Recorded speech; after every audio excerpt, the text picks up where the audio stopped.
আসসালামু আলাইকুম ওয়া রাহমাতুল্লাহি ওয়া বারাকাতুহু। আর একটা বিষয় যেহেতু আমার হঠাৎ কইরা মনে হইলো তো হই আপনার লগে শেয়ার করি।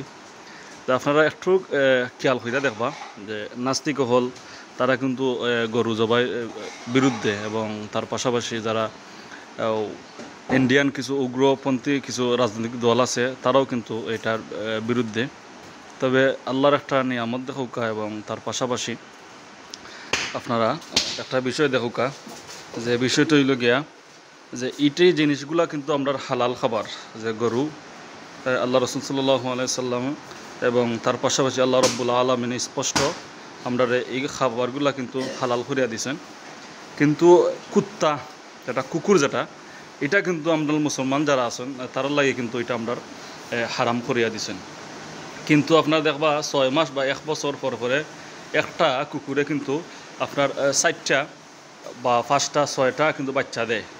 তারপরেও অত বাচ্চা দেওয়ার পরে কিন্তু কুকুর তুকায় মিলে না, কিন্তু একটা গরু একটা বাচ্চা দেয় বছরও এবং তার পাশাপাশি কিন্তু গরুর সংখ্যা কিন্তু কম।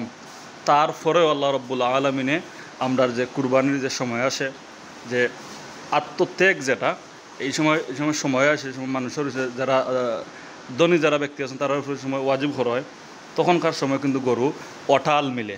আপনারা দেখতে পাররা আমি একটা ফার্ম আইছি, কত সুন্দর সুন্দর গরু আপনারা দেখতে পারা, ছোটো সাইজ বড় সাইজ বিভিন্ন কোয়ালিটির গরু কিন্তু এখানেও আছে।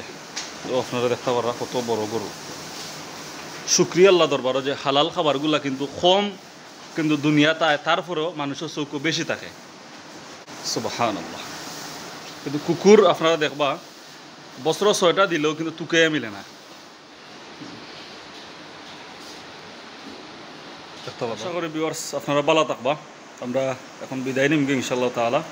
আর যারা ভিডিও দেখছেন বা দেখবা সবাই সিলেটি অনলাইনের পক্ষ থেকে আন্তরিক শুভেচ্ছা অভিনন্দন এবং আমি লগে আসলাম হুসাইন আহমদ সানি।